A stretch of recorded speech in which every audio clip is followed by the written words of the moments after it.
51 সতীপীঠের এক সতীপীঠ চট্টগ্রামে যে বিগ্রহ ছিল, হ্যাঁ আপনারা জানেন ধন্যমাণিক রাজা সেই বিগ্রহ চট্টগ্রাম থেকে, বাংলাদেশের চট্টগ্রাম থেকে এইখানে এসে প্রতিষ্ঠা করেন। মায়ের সামনে সরোবর আছে যেখানে অনেক মৎস্য কুর্ম আছে, মাছ আছে, কচ্ছপ আছে। কচ্ছপগুলোকে দেখে আমার খুব বড় অদ্ভুত লাগলো। তারা কথিত আছে তারা ওই ত্রিপুরেশ্বরী মায়ের চরণে মৃত্যুর আগে গিয়ে মায়ের মন্দির প্রদক্ষিণ করে তারা ওখানে নিজেদের প্রাণ সমর্পণ করে। আহা, ধন্য দেবী, ধন্য তার ভক্তরা। আমরা দর্শন করলাম, প্রাণ ভরে গেল এবং যথাসময় এখানে এসে আমরা আবার মায়ের ইচ্ছাতেই কোনো বিঘ্ন ঘটেনি, আবার সুন্দর পাঠের আসরে আসতে পারলাম। কমিটির কর্মকর্তাদের সকলের নাম আমার মনে নেই, তবে নুন খেলে গুণ গাইতে হয় এইটুকু আমি জানি, তাই তাদেরকে আমি বারংবার কৃতজ্ঞতা জানাই। তাদের জন্যই আমার ত্রিপুরেশ্বরী মায়ের দর্শন হলো। নিতাই গৌর প্রেমানন্দে হরি হরি হরি বল।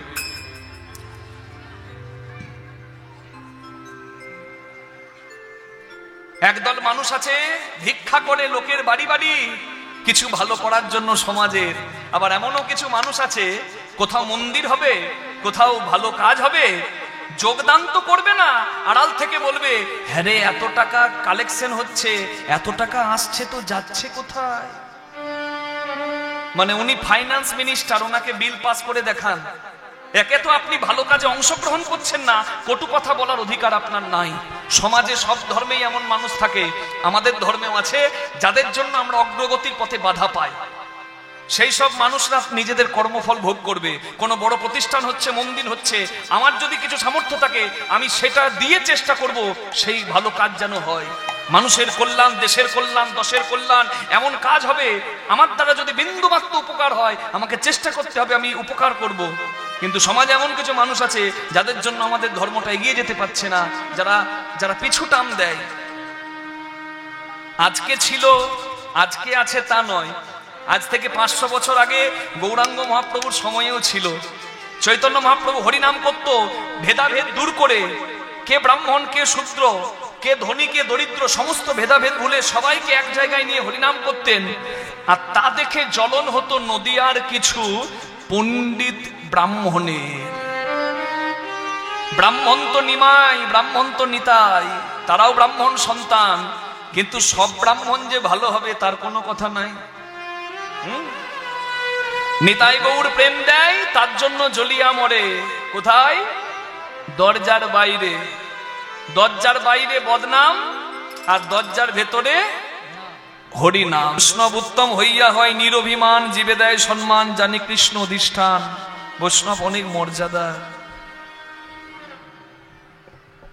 আজকে শ্রীবাস ঠাকুরের চোখে জল পড়ছে, তার ওই বৃন্দাবনটাকে এক কুলাঙ্গার মদ মাংস দিয়ে কলুষিত করে গেছে বলে। মায়েরা এদিকে লক্ষ্য করবেন, এখনো যদি কেউ শ্রীবাস অঙ্গনে যান নবদ্বীপে, ভক্ত শ্রীবাসের ঘরে, ওখানে হরিনামের ধ্বনি শুনতে পাবেন। কেন জানেন? কারণ হরিনামের জন্য আমরা কতটুকু ত্যাগ করি। এখনই যদি দুর্যোগ চলে আসে, ঝড় বৃষ্টি বজ্রপাত, এখান থেকে অনেক মানুষ ঘরে চলে যাবে, এটুকু আমার বিশ্বাস। কিন্তু হরিনামকে ভালোবেসে শ্রীবাস ঠাকুর এমন ভক্ত, নিজের ছেলের মৃত্যুতেও চোখের জল ফেলে নাই। জগতে এমন বাবা আছে যে ছেলের মৃত্যুকে মেনে নিয়েছে, তবু হরিনাম বন্ধ করতে দেয়নি। আছে কোথাও শুনেছেন? যদি না শুনে থাকেন, উপস্থিত ভক্তবৃন্দ একবার ভালো করে শুনুন। প্রত্যেক দিন মহাপ্রভু সারা রাত জেগে হরিনাম করে ভক্ত শ্রীবাসের ঘরে। ঠিক এইরকমই একদিন হরিনাম শুরু হবে সন্ধ্যাবেলায়। ঠিক তার ঘন্টা খানেক আগে শ্রীবাস ঠাকুরের একমাত্র পুত্র মারা গেল।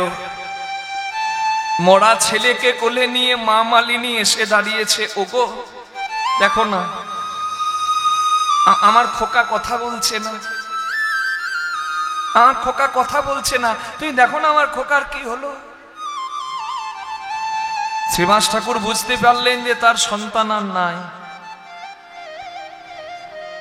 মালিনী কাঁদছে, তুমি কথা বলছো না যে, চুপ করে আছো? আমার খোকা কথা বলছে না কেন, তুমি বলো। স্ত্রীর চোখের জলটা মুছিয়ে দিয়ে শ্রীবাস ঠাকুর বলে, মালিনী আমাদের খোকা আর নাই। না,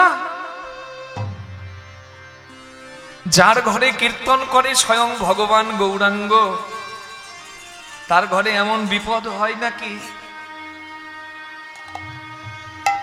চোখের জল মুছিয়ে দিয়ে শ্রীবাস ঠাকুর বললেন, মালিনী দিয়ে ধন বুঝে মন কেড়ে নিতে কতক্ষণ, যে দিয়েছে সে যদি কেড়ে নেয় কারোর আটকাবার ক্ষমতা নাই। তোমার যতটা কষ্ট হচ্ছে আমার ততটাও কষ্ট হচ্ছে, কারণ তুমি মা, আমি বাবা।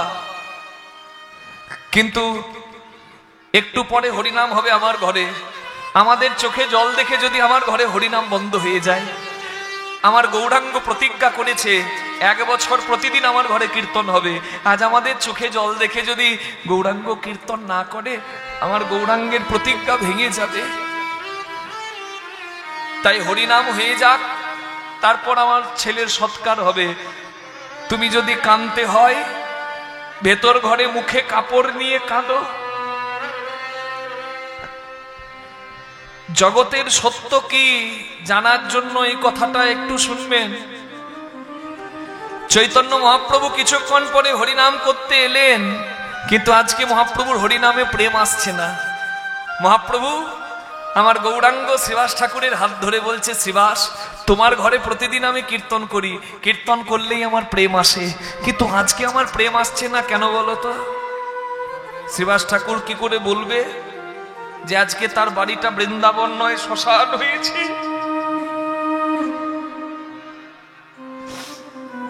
শ্রীবাস ঠাকুর চুপ করে আছে, কিন্তু এক ভক্ত বলে ফেলল, প্রভু আজকে শ্রীবাস ঠাকুরের সন্তান বিয়োগ হয়েছে। শ্রীবাস তোমার সন্তান মারা গেল, এত বড় কথাটা তুমি আমাকে বললে না। কই দেখি তো, চলো তোমার সন্তান কোথায় আছে। গৌরাঙ্গ মহাপ্রভু এলেন ভেতর ঘরে, আর এসে দেখলেন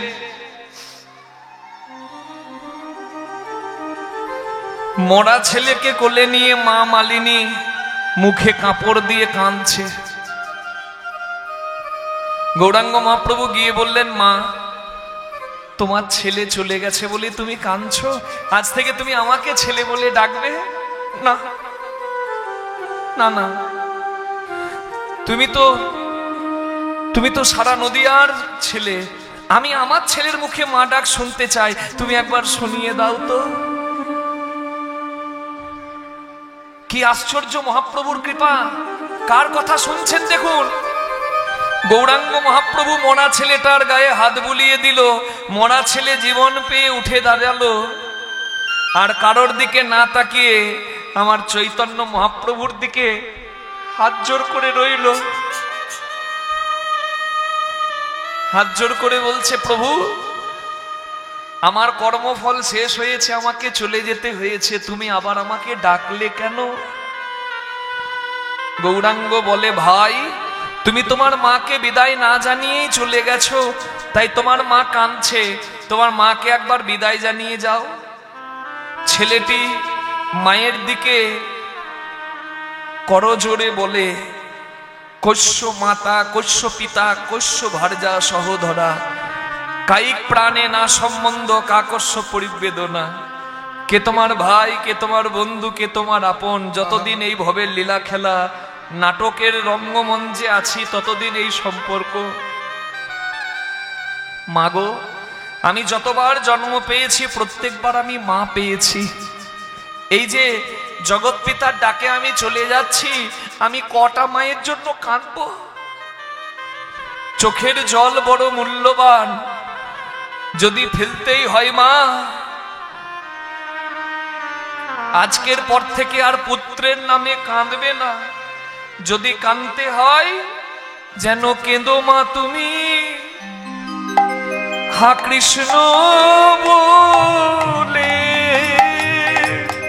কেঁদো মা তুমি হা কৃষ্ণ বলে যেন কেঁদো মা তুমি হা কৃষ্ণ বলে যেন কেঁদো মা তুমি হা কৃষ্ণ বলে যেন পুত্র বলে তুমি আর কেঁদো না কেঁদো মা তুমি হা কৃষ্ণ বলে ওই পুত্র বলে আর কেঁদো না কেঁদো মা তুমি কৃষ্ণ বলে জীবনের সত্য এটাই, সংসারের জন্য কাঁদবে, চোখের জল পড়বে, চোখের জলে স্বাদ নোনতা লাগবে, চোখের জল চোখের কোণ থেকে পড়বে, সেই চোখের জলে কোনো আনন্দ নাই। কৃষ্ণ বলে কাঁদবে, নয়ন ধারা মাঝখান থেকে ঝরবে, স্বাদেও নোনতা নয়, সুমিষ্ট লাগবে। আর ওই কান্নাতে কত আনন্দ হয়, যে জন হা কৃষ্ণ বলে কাঁদতে পারে সে জন জানে। জগৎ সংসারে ফাঁকি দেবে সবাই, ভাই ভাইকে, স্ত্রী স্বামীকে, স্বামী স্ত্রীকে, পিতা পুত্রকে, পুত্র পিতাকে ফাঁকি দিয়ে কেউ আগে যাবে আর কেউ পরে যাবে। সবাই ফাঁকি দিলেও চলবে, কিন্তু যাবার দিনে যদি একজন ফাঁকি দেয় আর যাবার কোনো জায়গা নাই। তাই এই হরিবাসরে বসে একটু হাত জোড় করে প্রার্থনা করে দিন, এর থেকে ভালো প্রার্থনার জায়গা নাই। একটু সবাই হাত জোড় করে বলবেন আমার সঙ্গে, তুমি তো বিশ্ব পিতা, তাই আজকে প্রার্থনাটা তোমাকে এখানে বসে জানিয়ে যাচ্ছি। শেষের দিনে চোখটা বন্ধ করলে সবাই ফাঁকি দিলেও তুমি যেন ফাঁকি দিও না। তুমি নির্মল কর মঙ্গল করে মলিন মর্ম মুছায়, তুমি নির্মল কর মঙ্গল করে মলিন মর্ম মুছায়, তব পুণ্য কিরণ দিয়ে যাক মোহ কালিমা ঘুছায়, মলিন মর্ম মুছায়। তুমি নির্মল কর মঙ্গল করে মলিন মর্ম মুছায়। সূর্য ওঠার আগেই অন্ধকার ভয়ে পালিয়ে যায়, তোমার কৃপার আলোয় যেন আমার অজ্ঞান অন্ধকার পালিয়ে যায়। আমি যেন আসল আপনকে চিনতে পারি, যাদেরকে আপন ভেবে বসে আছি তারা তো ফাঁকি দিয়ে চলে যাবে, তুমি তো পরম আপন, তোমাকে চিনতে গেলে অন্ধকার হৃদয় থাকলে হবে না। তাই বলি জ্ঞানের আলো দাও। লক্ষ শূন্য লক্ষ বাসনা ছুটিছে গভীর আধারে, জানি না কখন ডুবে যাবে কোন অকুল গডল পাথারে। আমাদের সর্বনাশের কারণ আমরা নিজেরাই, উদ্দেশ্যবিহীন লক্ষ লক্ষ কামনা বাসনা, আর এই কামনা বাসনায় কোনোদিন আমাদের ডুবিয়ে মারবে। মরছি, ডুবে মরছি, কামনার জ্বালাতেই তো ডুবে মরছি। ছেলে যদি পুকুরের জলে ডুবে যায়, পাড়ার লোকেরা দেখে বলবে কার ছেলে গো, এই দেখো সাঁতার জানে না, এই ডুবে মরলো বলে, ওকে কেউ বাঁচাও। কিন্তু যে ছেলেটা ডুবে যাচ্ছে তার বাবা যদি দেখতে পায়, বাবাকে বলবে বাঁচাও। ছেলেকে ডুবতে দেখে বাবা ঝাঁপিয়ে দেবে। আমি যদি ডুবে মরি, আমার তো জ্ঞান নাই, তুমি যদি পিতা হও, তুমি কি আমাকে দাঁড়িয়ে দাঁড়িয়ে ডুবতে দেবে?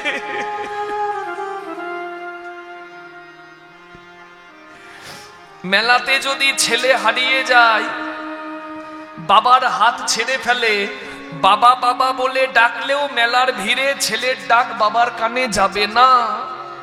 কিন্তু মেলা থেমে গেলে, মেলার ভিড় কমে গেলে, রাস্তায় ছেলে একা দাঁড়িয়ে রাতের অন্ধকারে যদি বাবা বাবা বলে ডাকে, বাবা এসে ঠিক হাত ধরে নিয়ে যাবে। আজকে হরিবাসরে বসে তোমাকে প্রার্থনা জানাচ্ছি, হরিনাম করাটা অভ্যাস করছি। জানি আজকে হরিনাম করে কালকে আমি ফল পাবো না, তবে একদিন পাবো। কেন? এই মেলার ভিড়ে, এই সংসার মেলার ভিড়ে আমার ডাকটা তোমার কাছে পৌঁছাচ্ছে না। তবে যেদিন মেলা থেমে যাবে, চোখের সামনে অন্ধকার হবে, এক চামচ জল আমার মুখে দিলে গালের পাশে পড়ে যাবে, নেবার ক্ষমতা থাকবে না। সেই দিনও যদি আমার মুখে তোমার নামটাকে বলো, বাবা যদি অন্ধকার পথে একা ছেলেকে আঙুল ধরে ঘরে নিয়ে যেতে পারে, তুমি কি আমায় ওই অন্ধকার পথে একা ছেড়ে দেবে? তুমি পিতা, আমি তোমার সন্তান, তাই তোমায় ডাকি। প্রভু বিশ্ব বিপদ হন্তা, এসে দাঁড়াও রুধিয়া পন্থা, তব শ্রীচরণ তলে নিয়ে সোমর মর্ত বাসনা ঘুচায়। মলিন মরে মুছায়, দুটি বাহু তুলে সবাই মিলে বলুন হরি বল, হরি বল, হরি বল। করে মলিন মরে মুছায়, তুমি নির্মল কর মঙ্গল করে, মলিন মর্ম মুছায়। নিজের হাতে করে গঙ্গা জল এনে মদ মাংসগুলো পরিষ্কার করলো শিবাস ঠাকুর। বৈষ্ণবকে মদ মাংস পরিষ্কার করতে হলো, বাবা এই পাপের কি ফল হবে না? পাপ ছাড়ে না কারোর বাপ, পাপ কাউকে ছাড়ে না। ছাড়ে কি? মদ মাংস পরিষ্কার করলো কেন? ওই রাস্তা দিয়ে চৈতন্য মহাপ্রভু ঘরে যাবে, পরিষ্কার করে দিল মদ মাংস। কিন্তু অপরাধের যে ফল হবে, মা গৌরাঙ্গ মহাপ্রভু ফিরে এলো ঘরে। সকালবেলায় গৌরাঙ্গের নাম ভক্তরা করলো, ভক্তরা ওই কথা ভুলে গেল, কিন্তু অপরাধের ফল তো ফলবে না। দে পুনরূপী জনমম পুনরূপী মরণম পুনরূপী জননীর জঠরে শয়নম। জন্ম মৃত্যু এটাই সত্য, যত তাড়াতাড়ি জেনে যাবে কেউ তত তাড়াতাড়ি তার মঙ্গল। এসেছি, চলে যাব, তবে যার কাছে যেতে হবে তার নামটা মুখে জীবনে বেঁচে থাকতে করে যাব। নিতাই গৌর হরি হরি বল। এটাই হচ্ছে কৃতজ্ঞতা। হরি বল। বৈষ্ণবের ঘরে মদ মাংস দেওয়ার ফল কি হলো? গেল একদিন, গেল দুদিন, এলো 3 দিন। 3 দিন পরে চাপাল গোপালে হইল কুষ্ঠ ব্যাধি। মা কালী বলি চাপাল কাঁদে নিরবধি, কাঁদে নিরবধি।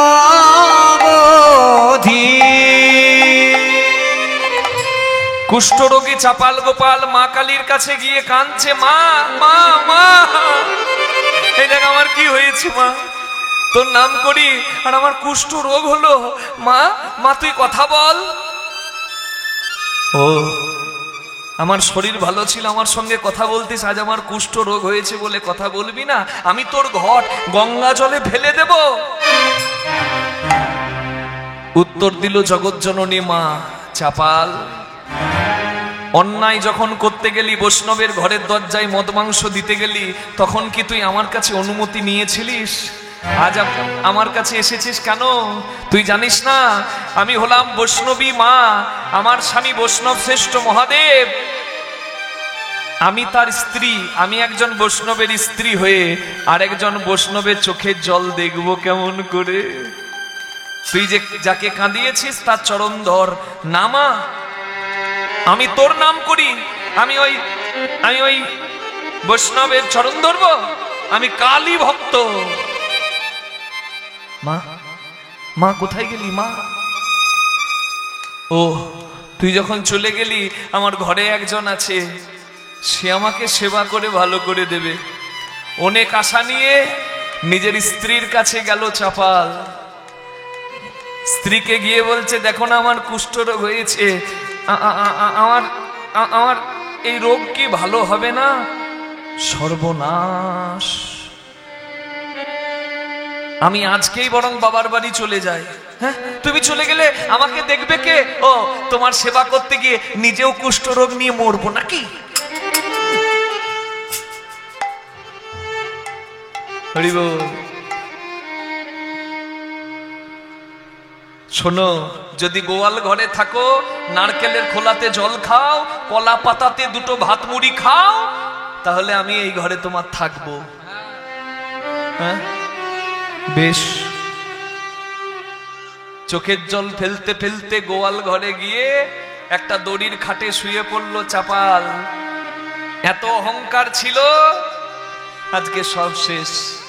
কাঁদছে, দারুণ সংসারের চরিত্র দেখিয়া আমার পরাণে লাগে ভয়, যেন সংসার নয় কাল সাপের মুখে শুতিয়া রয়েছে, না জানি কখন কি হয়, আমার না জানি কখন কি হয়।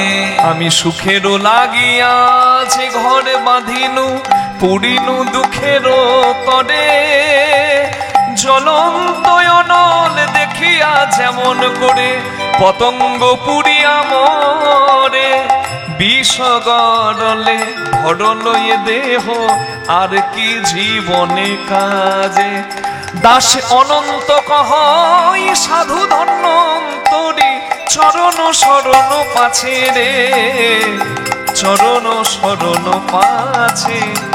আমাদের আর কোনো গতি নাই গো, আমাদের আর কোনো গতি নাই গো, সাধু গুরুর সঙ্গ ছাড়া আর কোনো গতি নাই গো, সাধু গুরুর সঙ্গ ছাড়া। তাই সাধু সঙ্গ করো সবে, সাধু হরি হরি হরি বল। সাধু সঙ্গ করো সবে, তোমার মানব জনম ধন্য হবে। সাধু সঙ্গ করো সবে, আমাদের আর কোনো গতি নাই গো। রান্নাঘর থেকে শব্দ এলো, মানে গোয়াল ঘর থেকে শব্দ এলো ধপ, আর ওই শব্দটা শুনে গিন্নি তাড়াতাড়ি গোয়াল ঘরে এসে দেখছে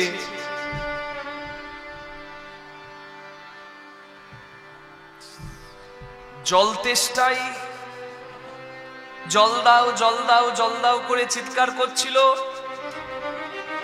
গিন্নি জল দিয়েছে, তবে জলটা গড়িয়ে পড়ে গেছে। জল তেষ্টাই অচৈতন্য হয়ে খাট থেকে ধপ করে চাপাল পড়েছে, আর ওই শব্দ শুনে গিন্নি এসে জানলা দিয়ে মুখটা বের করে দেখছে নরণ নাই চরণ না।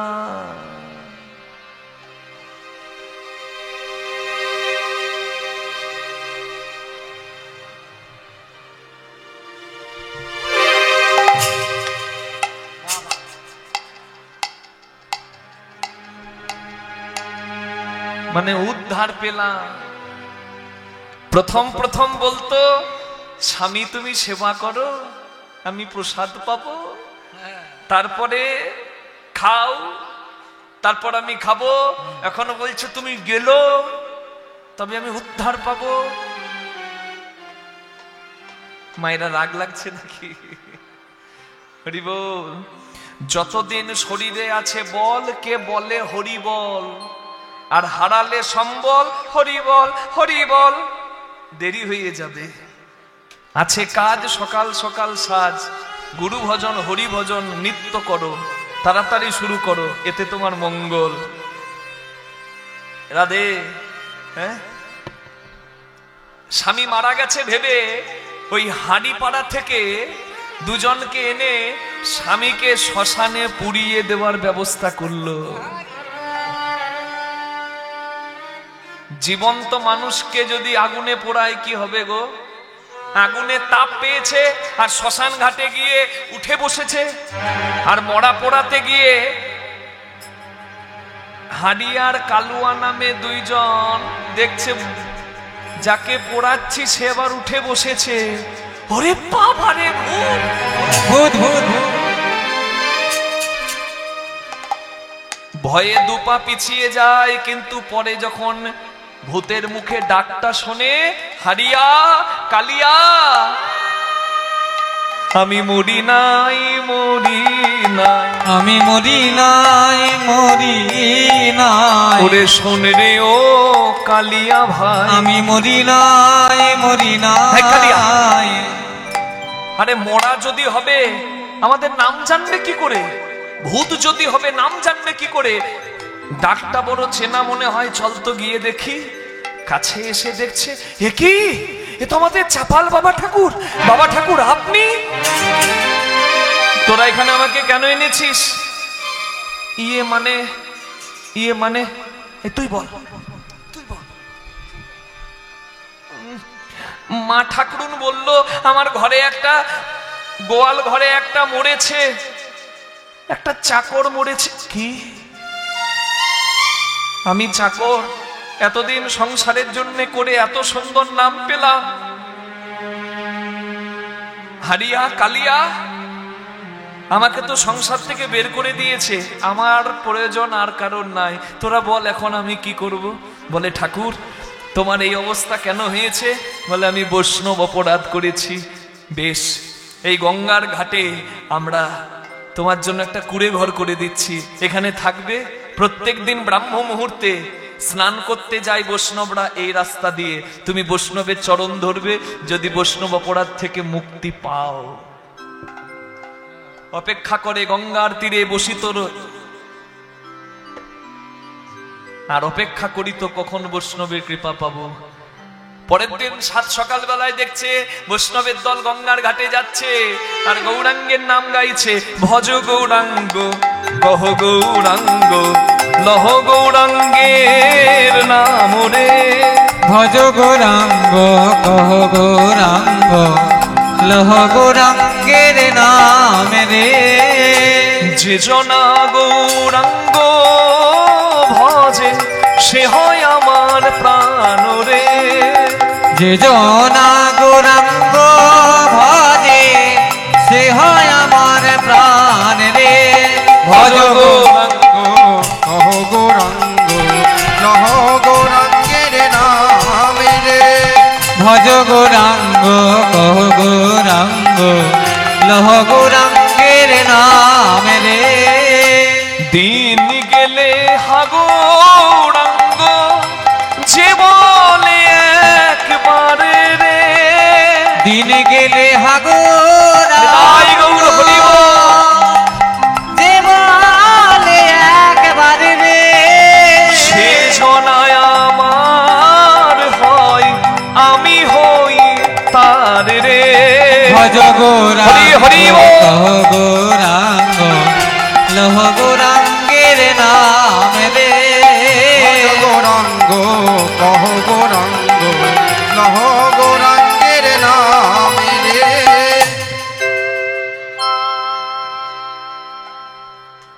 দয়াল নিতাই দয়াল নিতাই, একবার কৃপা কর।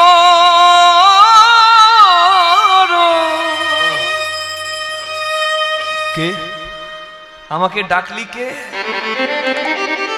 যে বৈষ্ণবরা যাচ্ছিল গঙ্গার ঘাটে স্নান করতে, তাদের মধ্যে একজন সব থেকে উচ্চ, আমার মহাপ্রভুর ভাবের দাদা নিতাই, গৌরাঙ্গের দাদা নিতাই। নিতাইয়ের নাম করে যেই না ডেকেছে, নিতাই বলে কে ডাকলি রে? ও এই তুই এখনো বেঁচে আছিস, মরিস নাই, মরণ নাই রে তো? হ্যাঁ, ছোট্ট খুকি মনে মনে ভাবছে কেন সামনে বসতে গেল। না না, মা আমার এখানে নয়, ওইখানে। চাপাল গোপালকে বলছে খুব মজা না? হ্যাঁ, বৈষ্ণবের ঘরে মদ মাংস ফেলবি, ওরে পাপ ছাড়ে না বাপকে। কুষ্ঠ হয়েছে, আমাকে ডাকছিস কেন, কি করব? বলে নিতাই দাদা খুব তেষ্টা পেয়েছে, আমার কুষ্ঠরোগ বলে কেউ আমাকে জল দেয় না, তুমি একটু জল দেবে? বলে নিশ্চয়ই দেবো। তা জল খাবি, জায়গা কই? জায়গা দে। বলে এত বড় ঘর থাকতে ঘরে যার জায়গা নাই তার আবার জায়গা কি থাকবে? নিতাই চাঁদ গঙ্গার জলে গলার উত্তরীয়টা ভিজিয়ে নিংড়ে দিল, আর বিন্দু বিন্দু জল যখন চাপালের মুখে পড়ল, কতদিনের তেষ্টা চাপালের মিটল।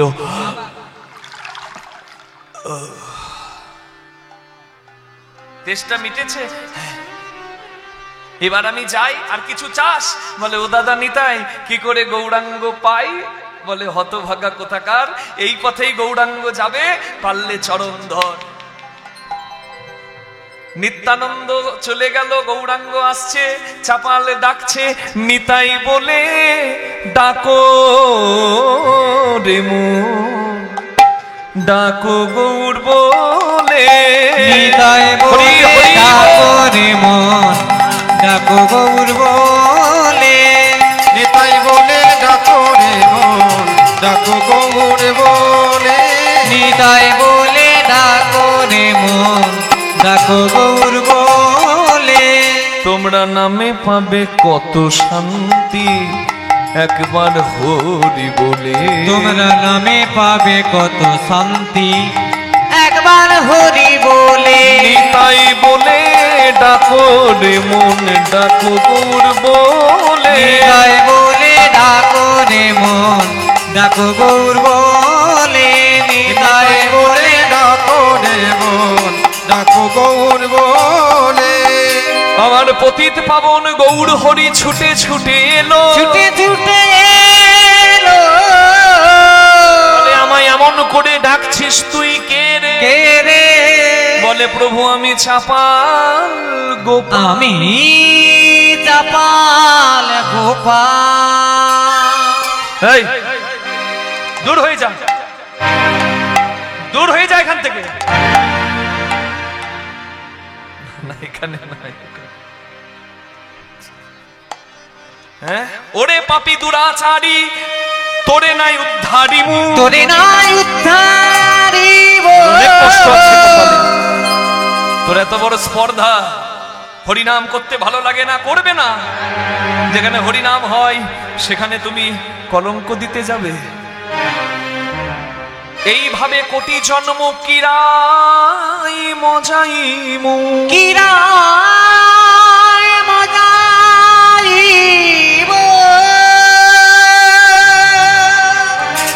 পোকাতে ছিঁড়ে ছিঁড়ে খাবে তোর শরীরটাকে, এখন তোর উদ্ধার হবে? দেখুন গৌরাঙ্গ কৃপা করলো না, কত পতিতকে কোল দেয়, আজকে চাপাল গোপাল বৈষ্ণব অপরাধী বলে কোল পেল না। রাধে। অভাগা যেদিকে যায় সাগর শুকিয়ে যায়, চাপাল গোপাল ভাবছে গঙ্গার জলে আমি ডুবে মরলে বাঁচি, কিন্তু মৃত্যুও হবে না বাবা। তার ইচ্ছা বিনা গাছের পাতা নড়ে না, কারোর জন্ম হয় না, কারোর মৃত্যু হয় না। গঙ্গার জলে ডুবতে গেল, গৌর গৌর বলি চাপা,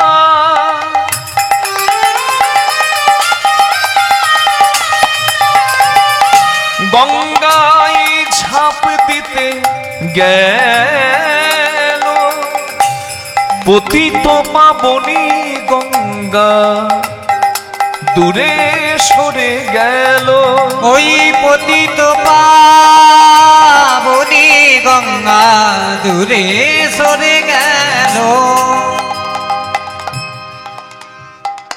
গঙ্গার জলে ডুব দিতে গেল, গঙ্গার জল সরে গেল।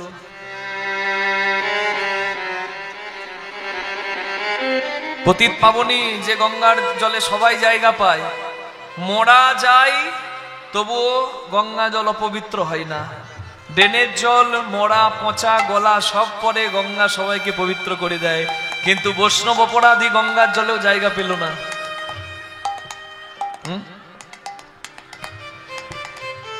দেখবেন কারোর যদি শরীর খারাপ হয় না, যে যা বলে তাই করে। তোমার কি হয়েছে? বাত হয়েছে, বাতের ব্যথা, কি খাচ্ছ? হোমিওপ্যাথি। হোমিওপ্যাথিতে বাত ভালো হয়, আয়ুর্বেদিক খাও। আয়ুর্বেদিক খাবে, বলে আয়ুর্বেদিকে বাত ভালো হয়, তুমি অ্যালোপ্যাথি খাও। অ্যালোপ্যাথি খাবে। যে যা বলবে তাই করবে যখন মানুষ বিপদে পড়বে। হরি বল। চাপাল গোপালকে একজন বলে দিল কাশিতে আছে বাবা মহাদেব, বাবা শিব, সেইখানে যাও। কাশিতে গেল বাবা মহাদেবের কাছে। শঙ্কর ভোলে ভণ্ডারী, বৈষ্ণব শ্রেষ্ঠ মহাদেব, সেখানে গেলে যদি বৈষ্ণব অপরাধের পাপ মিটে। হ্যাঁ, একটু দুহাত তুলে সবাই একটু বলুন মিলনের আগে, একটু দুহাত তুলে সবাই মিলে, ভোলে বাবা কি জয়, ভোলে শঙ্কর কি জয়, भोले बाबा की जय, भोले शंकर की जय, त्रिपुरारी की जय, तारनहारी की जय, त्रिपुरारी की जय, तारोखारी की जय। शंकर भोले भंडारी, हो प्रभु जल जल के रीतिकारी, शंकर भोले भंडारी, प्रभु जन जन के रीतिकारी। गंगा की धार जटाओं में, माथे पे चंद्र कलाओं में, गंगा की धार जटाओं में, माथे पे चंद्र कलाओं में, माला सर्पों की डाली, माला सर्पों की डाली, तुम जन जन के ऋतकारी। शंकर भोले भंडारी, तुम जल नमः शिवाय शांताय कारणत्र हेतवे, निवेदयामि चात्मानं त्वं गति परमेश्वर, ध्याये नित्यं महेशं रजत गिरिनिभं चारुचन्द्रावतंसं, रत्नाकल्पोजलाङ्गं परशुमृगभराभीति हस्तं वृषण्यं, पद्मासीनं समन्तत् स्तूतममनगणैवग्रकीर्तिं वशानं, विस्मादक विस्मबीजं निखिलभयहनं, पञ्चवक्त्रं त्रिनेत्राणि। মায়েরা বলুন মহাদেব কি জয়। কালকে বলেছিলাম, কারোর মনে নাই, কি পাঠ শুনেছেন গো? হ্যাঁ, কালকে বলেছিলাম একটা কথার উত্তর আজকে দেব, আমার সব মনে থাকে। বলে বাবাকে মামাকে, নাকি মা ঠিক ধরেছে? শিবকে বলে সবাই বাবা, সবার বাবাকে। হ্যাঁ, একটা উত্তর দিয়ে যাব, আর আরেকটা রইল। চাঁদকে বলে সবাই মামা, চাঁদের মামাকে যদি আবার কোনোদিন আপনাদের দেখা পাই আরেকবার এসে জানাইয়ে যাব। এখন সবার শিবের বাবাকে এটা শুনুন, শিবপুরাণ আর ভাগবত পুরাণ। শিব ভক্তরা শিবপুরাণ মানে, হরি ভক্তরা ভাগবত মহাপুরাণ মানে। তাহলে শিব তো বাবা, শিবের বাবাকে? উত্তরটা আছে কোথায়? ত্রিপুরেশ্বরী মায়ের মন্দিরে প্রণাম করলাম, পাশে আমার মহাদেব, সেখানেও প্রণাম করলাম। তাহলে মহাদেব আমার বাবা, তাহলে মহাদেবের পিতাকে? শিবপুরাণে পরিষ্কার বলা হচ্ছে, যখন ব্রহ্মার বিষ্ণুর দ্বন্দ্ব হচ্ছে, ঝগড়া হচ্ছে, যদিও ব্রহ্মার জন্ম বিষ্ণুর নাভিপদ্ম থেকে, তবুও ব্রহ্মা নিজেকে মাঝে মাঝে ভগবান ভাবে। এই ব্রহ্মা আর বিষ্ণুর মধ্যে দ্বন্দ্ব হচ্ছে, দ্বন্দ্ব হলে অমঙ্গল হয়। যদি পৃথিবীতে আবার যুদ্ধ লেগে যায়, এই রাশিয়া ইউক্রেনে যুদ্ধ হচ্ছে, হচ্ছে না? যুদ্ধ হলো, তাতে কি হলো? দ্রব্যমূল্য বেড়ে গেল। বাংলাদেশে ঝামেলা হলো, কি হলো? বাংলাদেশের মানুষ 10 টাকার জিনিস 30 টাকা দিয়ে কিনছে, কি হলো? সর্বনাশ হচ্ছে। কোনদিন যুদ্ধে কারোর মঙ্গল হয় না, যুদ্ধে মানুষের সর্বনাশই হয়, এটা মানুষ বোঝে না। তৃতীয় বিশ্বযুদ্ধ যদি হয়, পৃথিবী আর থাকবে না, শেষ হয়ে যাবে, শেষ হয়ে যাবে।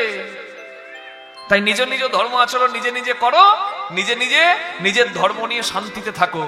বেশি দ্বন্দ্বে মেতে গেলে পৃথিবী ধ্বংস হয়ে যাবে, কেউ বাঁচবে না। ধর্ম তো থাকবে পরে, মানুষই আর বাঁচবে না। নিতাই গৌর প্রেমানন্দে হরি হরি বল। যুদ্ধ কোনোদিন ভালোর জন্য নয়। এই দেখুন, এখানে যুদ্ধ হচ্ছে, ব্রহ্মা বিষ্ণুর দ্বন্দ্ব হচ্ছে। জগতের মঙ্গলের জন্য একজন আবির্ভূত হলেন, এক দিব্য জ্যোতি, এত উচ্চ এত দীর্ঘ দেখা যাচ্ছে না। ব্রহ্মা আর বিষ্ণু তখন নিজেদের ভুল বুঝতে পেরে দ্বন্দ্ব থামিয়ে সেই দিব্য জ্যোতির্মানকে পুষ্প দিয়ে পূজা করলেন, আর বললেন তোমার এই দীর্ঘ রূপকে সংকুচিত করো। যে রূপটা ধরলেন সেই জ্যোতির্ময়, সেই রূপটা হচ্ছে শিবলিঙ্গের রূপ। নিতাই গৌর হরি হরি বল। এটা শিবপুরাণের কথা থেকে বললাম। শিবপুরাণে নারদ শিবকে জিজ্ঞাসা করছে, হে মহাদেব তোমার বাবাকে? বলছে আমার বাবা ব্রহ্মা। বলে তার বাবাকে? বলে তার বাবা বিষ্ণু। বলে তার বাবাকে? বলে তার বাবা আমি। এর প্রমাণটা ভাগবত মহাপুরাণে। ভাগবত মহাপুরাণে বলা হচ্ছে ব্রহ্মার ক্রোধ থেকে, ব্রহ্মার ভ্রকুটি থেকে শিবের জন্ম। যেদিন শিবের জন্ম হলো সেই দিনটি হচ্ছে শিবরাত্রির দিন। কিন্তু আপনারা অনেকেই মানেন শিবরাত্রি শিবের বিয়ের দিন। বিয়ের দিনও আবার জন্মদিনও, বিয়ের দিন পরে, আগে জন্মদিন। ব্রহ্মার ভ্রকুটি থেকে যেহেতু শিবের জন্ম, রুদ্রের জন্ম, তাই ব্রহ্মা হলো পিতা, আর ব্রহ্মার জন্ম বিষ্ণুর নাভিপদ্ম থেকে, তাহলে ব্রহ্মারও পিতা হচ্ছে বিষ্ণু। কিন্তু যেহেতু শিব স্বইচ্ছায় জন্ম নেয়, তাই বলা হয় বিস্মাদং বিষ্ণু বীজম নিখিল ভয়হরম পঞ্চবক্ত্রম ত্রিনেত্রম। শিবের স্বয়ম্ভু হলো নাম, তিনি স্বয়ং আবির্ভূত হন। নিতাই গৌর প্রেমানন্দে হরি হরি। বোঝা গেল? চাঁদকে বলে সবাই মামা, চাঁদের মামাকে এটা তোলা রইল। যদি আবার কোনো দিন দেখা হয় তবে আবার এসে জানায়ে যাব, তবে আবার এসে জানায়ে যাব। এইবারের মতো এইটুকু থাকলো, তবে আবার এসে জানায়ে যাব। মা বলছে হবে না, খেলবো না, জানবো তবে ঘর যাবো। এইবারে শুনুন, চাঁদের পুত্রের নাম হচ্ছে বর্চস, চন্দ্রপুত্র বর্চস। দেবপুত্ররা দেবের আশীর্বাদে ভগবানের সঙ্গে কুরুক্ষেত্রের মাঠে এসে ধর্ম প্রতিষ্ঠায় অংশগ্রহণ করলো। যেমন পবনপুত্র ভীম এলো, ইন্দ্রপুত্র অর্জুন এলো, ধর্মপুত্র যুধিষ্ঠির এলো, অশ্বিনী কুমারদ্বয়ের পুত্র নকুল সহদেব এলো। ঠিক তদ্রূপ চন্দ্র আশীর্বাদে অভিমন্যু এলো, আর সেই অভিমন্যুর মামা কৃষ্ণ হলো। হরি হরি হরি বল। তাই বলুন ভগবান শ্রীকৃষ্ণ চন্দ্র কি জয়। রাধে রাধে। প্রেম সে বলুন চৈতন্য মহাপ্রভু কি জয়। নিতাই চাঁদ কি জয়। মহাদেবের কৃপা পেল কি জয় নয়, কৃপা পেল কি বলুন না কেন? মহাদেব কাশীতে আছে, সেইখানে নদীতে নৌকাতে চেপে কুষ্ঠরোগী চাপাল গোপাল কষ্ট করে গেছে, আর বলছে হে মহাদেব ভালো করে দাও। মহাদেব বলছেন যে দোষটা করেছিস কোথায় বাবা? কোথায়? ওয়েস্ট বেঙ্গলে। আর ক্ষমা চাইতে এসেছিস উত্তরপ্রদেশ ইউপিতে। হ্যাঁ, যেখানে অপরাধ সেইখানে ক্ষমা চাও। চাপাল গোপাল ভুল বুঝতে পেরে নবদ্বীপে ফিরে এলো। সে বুঝতে পারলো শিবাসের কাছে সে অপরাধী, শিবাসের ঘরে মদ মাংস দিয়েছে, তাই শিবাসের চরণ ধরতে হবে। এই অহংকারটা ভাঙেনি বলেই চৈতন্য কৃপা করেনি। নবদ্বীপে এসে দেখছে শ্রীবাসও নাই, গৌরাঙ্গও নাই, তারা আছে কোথায়? কুলিয়া পাঠ অপরাধ ভঞ্জনের মেলায়। সন্ন্যাসী হবার পর মহাপ্রভু শান্তিপুরে আর কুলিয়া পাঠে এসেছিলেন ভক্তকে কৃপা করার তরে। সেই কুলিয়া পাঠে চাপাল গোপাল যখন যাচ্ছে আর দেখছে চাপাল গোপালের সঙ্গে আরো কজন যাচ্ছে, একজন খোঁড়াচ্ছে, একজন আবার অন্ধর মতন হাঁটছে। চাপাল গোপাল চিনতে পারলো যে ঘুরিয়ে যায় সে হচ্ছে ওই পণ্ডিত ব্রাহ্মণদের মধ্যে একজন, যার নাম তর্করত্ন। যেজন অন্ধ তার নাম ন্যায় রত্ন। ওরাই চাপালকে দিয়ে অন্যায় করিয়েছিল, বলেছিল হরিনাম হচ্ছে কালীর নাম, বন্ধ হয়ে যাবে, হরিনাম না বন্ধ করলে যা মদমাংস ঢেলে দিয়ে আয়। অপরাধের ফল চাপালও পেল আর ওই পণ্ডিত গুলো পেল। তিনজন গিয়ে অপরাধ ভঞ্জনের মেলায় গৌরাঙ্গের চরণ ধরল, গৌরাঙ্গ কৃপা করল না। কিন্তু শিবাস দেখে বলল প্রভু ওরা অনেক কষ্ট পেয়েছে, ওদের উদ্ধার করো। মহাপ্রভু বললেন শিবাস এটাই তো বৈষ্ণবের আচরণ, তুমি ওদের মঙ্গল চাও, কিন্তু হতভাগার দল এদের অহংকার মিটল না। তুমি যখন বললে আমি ওদের কৃপা করছি, যাও স্নান করে এসো। চাপাল গোপাল স্নান করলো, অর্ধেক রোগ ভালো হয়ে গেল। গৌরাঙ্গের কাছে এসে যখন দাঁড়ালো, দীর্ঘ আলিঙ্গন প্রভু চাপালে করিল দান, চাপালে করিল দান। উলধ্বনি হরিধ্বনি করে সবে জয় গান, সবে জয়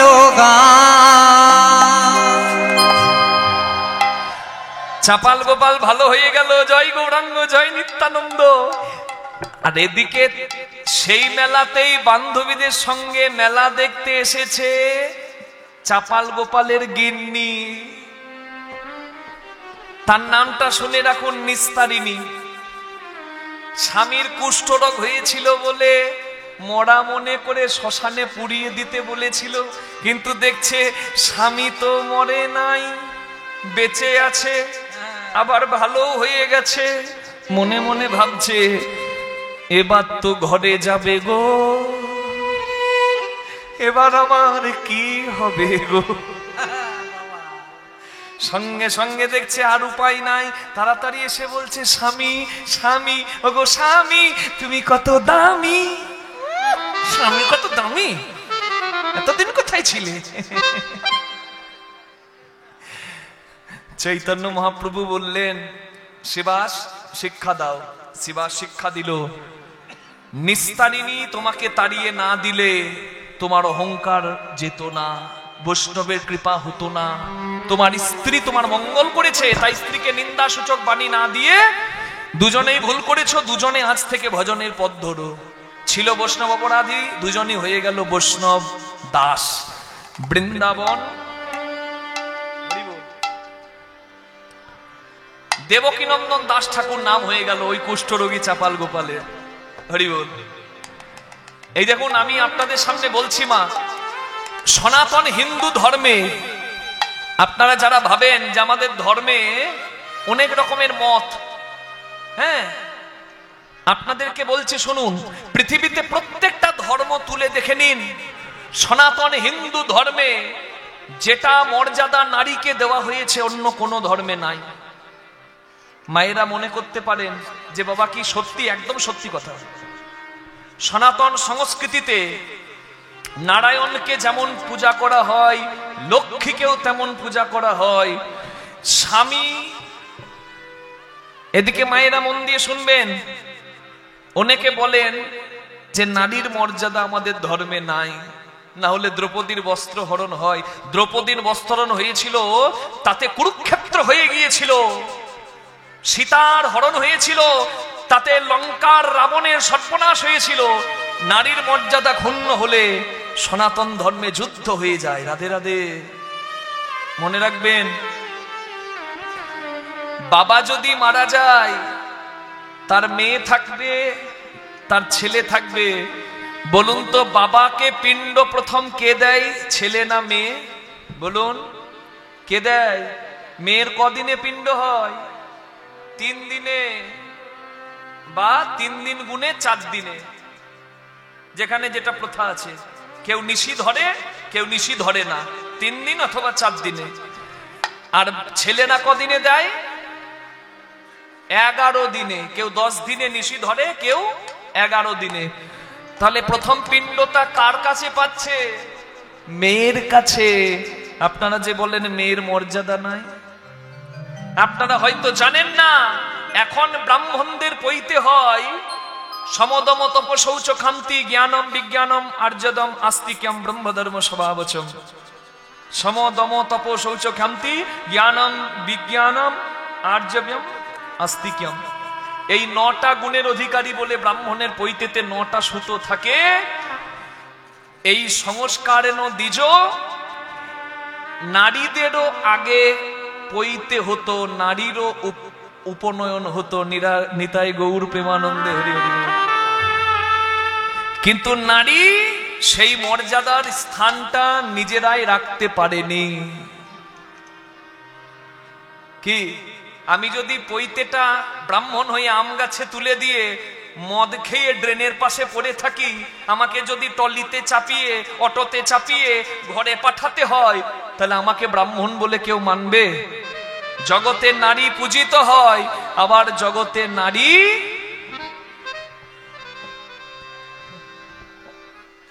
অশ্রদ্ধার পাত্র হয়। কি, যে অভাবে পড়ে বুকের কাপড়টা সরিয়ে দেয় তাকে আমরা বলি বেশ্যা। আর যে কোটি টাকার বিনিময়ে অভিনেত্রী হয়ে বসন